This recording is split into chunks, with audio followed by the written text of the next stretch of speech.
ఆ బంధుత్వాలు వరుసలు ఎప్పుడో పోయాయి. ఇంకా ఏ మొహం పెట్టుకుని వచ్చారు? దయచేసి వెళ్ళండి. అది కాదు బావగారు, నేను వచ్చిన విషయం చెప్పనియండి. మీరే విషయం చెప్పాల్సిన అవసరం లేదు, మేము వినాల్సిన అవసరం అంతకన్నా లేదు. మీరు ఊహించిన గౌరవ మర్యాదలు ఇక్కడ మీకు దొరకవు. వెళ్ళండి.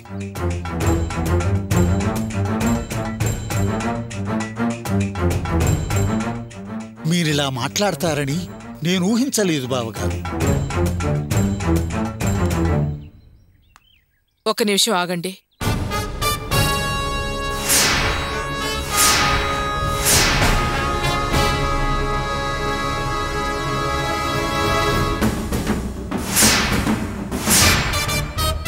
లోపలికి రండి.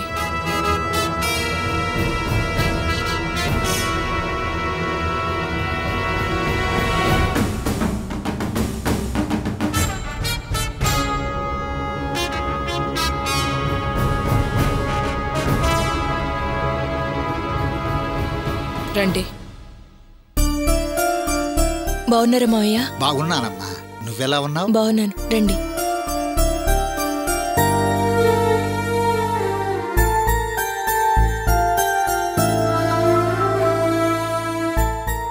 ఏంటిది అంతా తలకిందులుగా ఉందే? జనరల్గా మీరు కోపంగా మాట్లాడతారు, ఆయన నిదానంగా మాట్లాడతారు. ఈరోజేమిటో మీరు చల్లగా మాట్లాడుతున్నారు, ఆయన కోపంగా ఉన్నారు.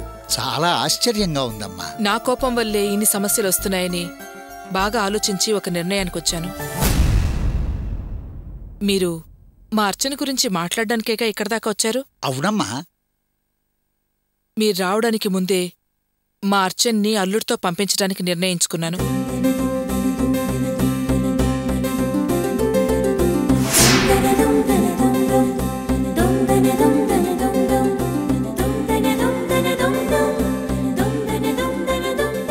మీరంటున్నది నే వింటున్నది నిజమేనా?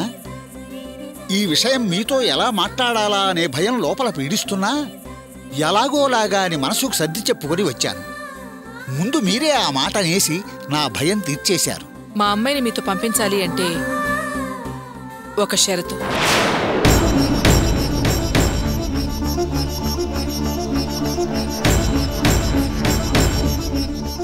అనుకున్నా, కరెక్ట్గా ఇదే అనుకున్నా. ఏంటో చెప్పమ్మా. నా కూతురు మీ అబ్బాయితో కాపురం చెయ్యాలి అంటే వాళ్ళిద్దరూ వేరు కాపురం పెట్టాలి.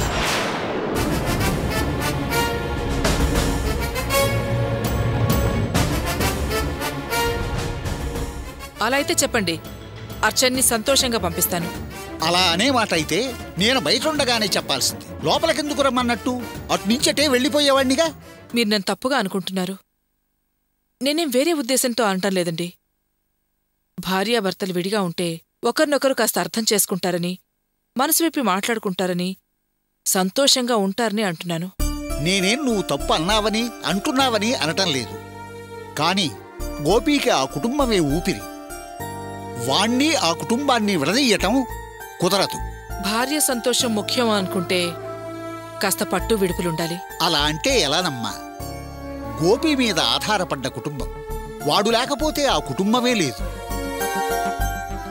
ఆ సంసారమంతా వాడి మీదే నడుస్తుందమ్మా. వాడికి వాళ్ళంటే ప్రాణం. అలాంటి వాణ్ణి భార్య కోసం వాళ్ళందర్నీ వదిలి రమ్మంటే ఎలా? నేనేం కుటుంబాన్ని మొత్తం వాడ బరువు బాధ్యతల్ని వదిలేసి రమ్మంటలేదు. డబ్బు విషయంలో ఇప్పుడెలా బాధ్యత వహిస్తున్నాడో అప్పుడు అంతే. కాని వీళ్ళు మాత్రం వేరుగా ఉండాలి అంటున్నాను. నువ్వెలా చెప్పినా ఆ ఇంట్లో వాళ్ళు ఈ షరతుకు ఒప్పుకోరు. ఈ విషయం నేను గోపీతో అనలేను. ఒకవేళ అన్నా వాడసలు ఒప్పుకోడు. నా ప్రయత్నం, నీ ప్రతిపాదన వ్యర్థమవుతాయి. ఇక ఈ మాట ఇంతటితో వదిలేయటం మంచిది. అలా ఎలా వదిలేస్తామండి? అందరి ముందే కదా ఆవిడ నా కూతుర్ని అనరాని మాటలంది, అడగకూడని విషయాలు అడిగింది. అలా అన్న మనిషితో ఇదెలా కలిసి ఉంటుందండి?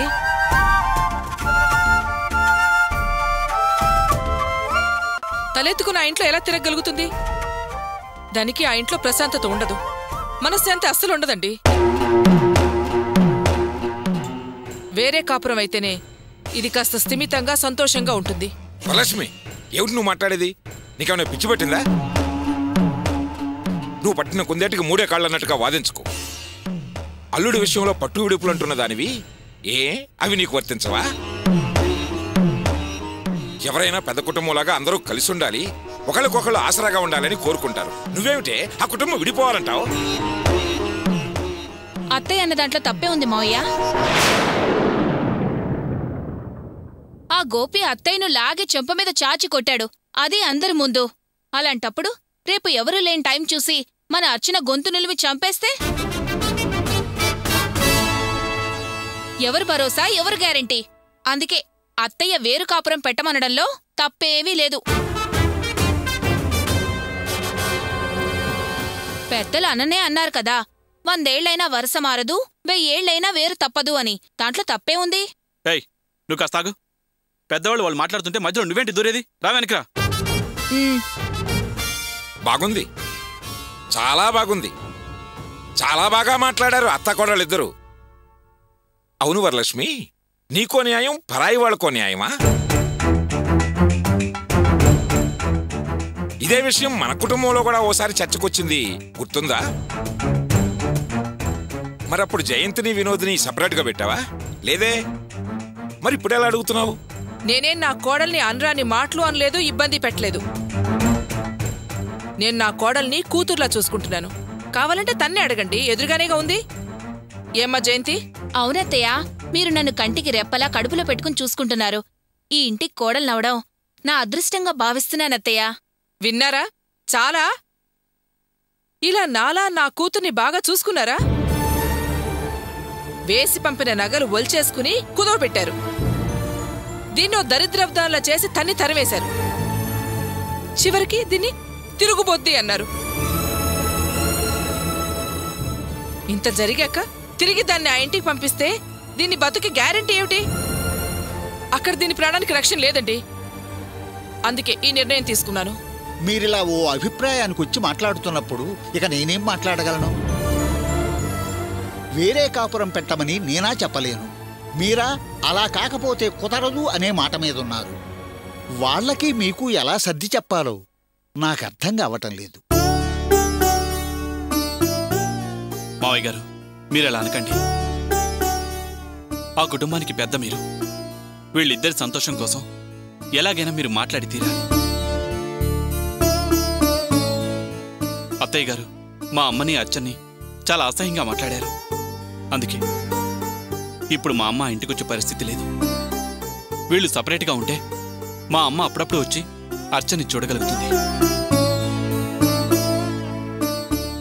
అర్చనకు కాస్త ధైర్యంగా ఉంటుంది. మా అమ్మ తనంతట తానుగా దిగిరావటం మాకో విధంగా గొప్ప విషయం. అందుకే మావయ్య గారు, మీరే కాస్త పెద్ద మనసు చేసుకొని వాళ్లతో మాట్లాడి ఒప్పించాలి. సరే బాబు, నా ప్రయత్నం నేను చేస్తాను. సరేనా? అమ్మా అర్చన, వస్తాను. అలాగే మావయ్య.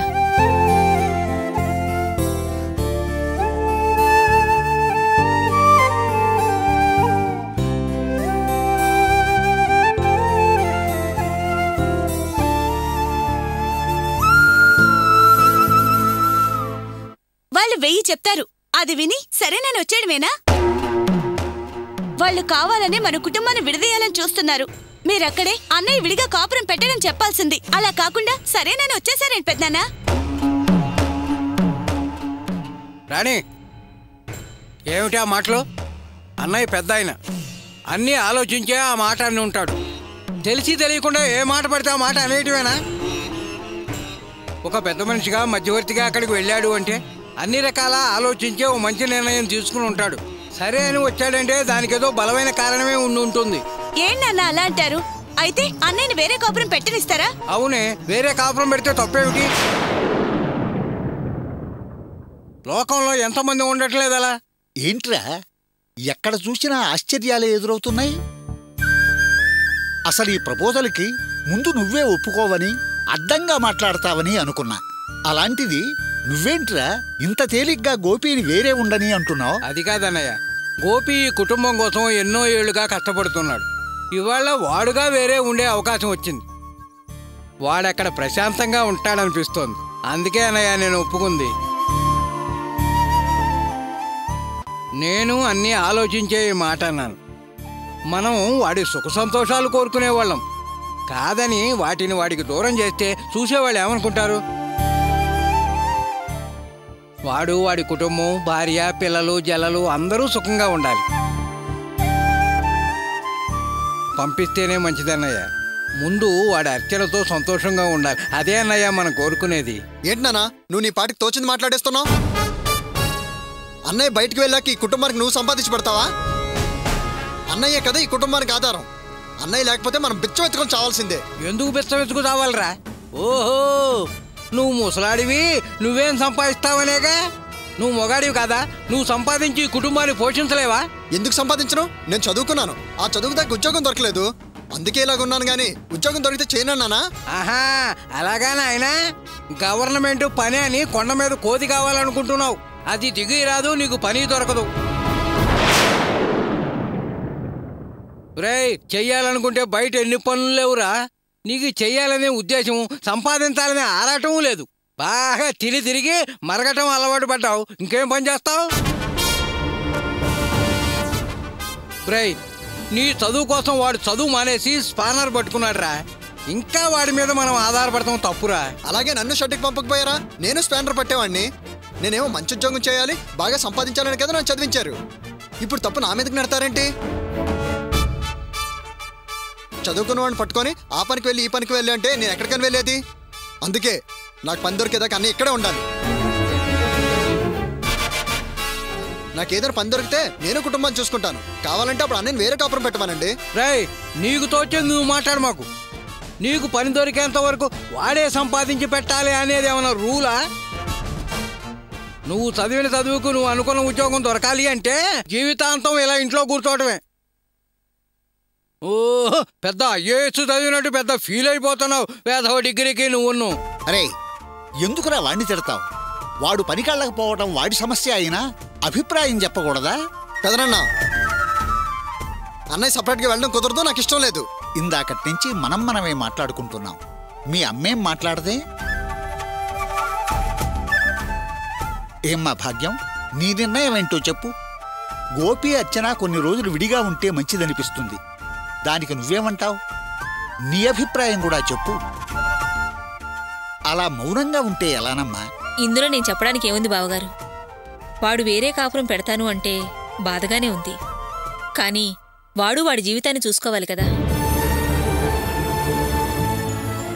ఆలోచిస్తే మీరు చెప్పిందే నిజమనిపిస్తుంది. గోపి విడిగా ఉండడమే మంచిది.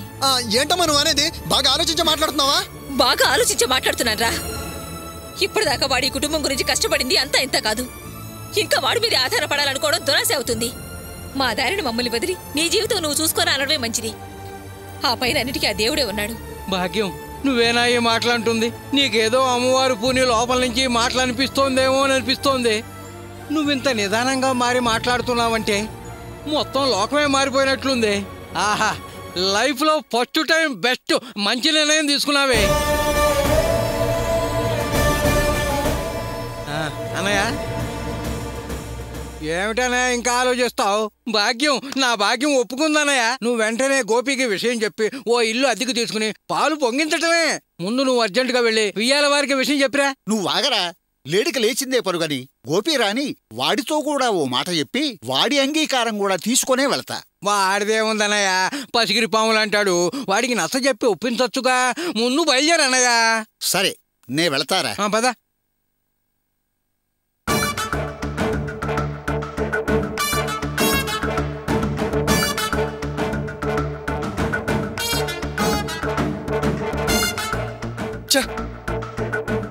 కుదరదు కుదరదు కుదరదంటే కుదరదు. ఎవరిని అడిగే నిర్ణయం తీసుకున్నారు? ఇది మా నిర్ణయం కాదురా, మీ పెదనాన్నగారి నిర్ణయం. ఆయనే మీ అత్తగారింటికెళ్ళి ఈ పద్ధతి మీద మాట్లాడొచ్చారు. నిర్ణయం తీసుకున్నారు. అలాగా? ఇంతకాలం పెద్దనాన్నకి కుటుంబాలని కలపడమే తెలుసు అనుకున్నాను. విడదీయడం కూడా తెలుసు అనమాట. సరే, పెద్దనాన్న చెప్పాడు, అప్పుడు మీ బుద్ధి ఏమైపోయింది? అమ్మా, నిన్ను, నాన్నని, తమ్ముడిని, చెల్లెల్ని, మిమ్మల్ని అందరినీ వదిలేసి నేను విడిగా వెళ్ళగలనా? సపరేట్గా ఉండగలనా? మీరందరూ నాకు అవసరం. మిమ్మల్ని అందరినీ వదిలేసి బయటికి వెళ్లాల్సిన అవసరం లేదు, కాపురం చేయాల్సిన అవసరం అంతకన్నా లేదు. అలా అంటే ఎలారా గోపి? ఇదంతా మీ మంచి గురించే కదరా ఆలోచించే నిర్ణయం తీసుకున్నాం. అన్నయ్య చెప్పిన దాంట్లో న్యాయం ఉందని చెప్పే నేను కూడా సరే అన్నాను. ఏంటి న్యాయమా? ఏంటి నాన్న న్యాయం? మిమ్మల్ని అందరినీ వదిలేసి వెళ్ళిపోవడం న్యాయమా? చూడన్నా, మీరందరూ నా ఊపిరి. నేను ఇక్కడి నుంచి వెళ్ళిపోవడం అంటే నా ఊపిరిని ఇక్కడే వదిలేసి వెళ్ళిపోవడం.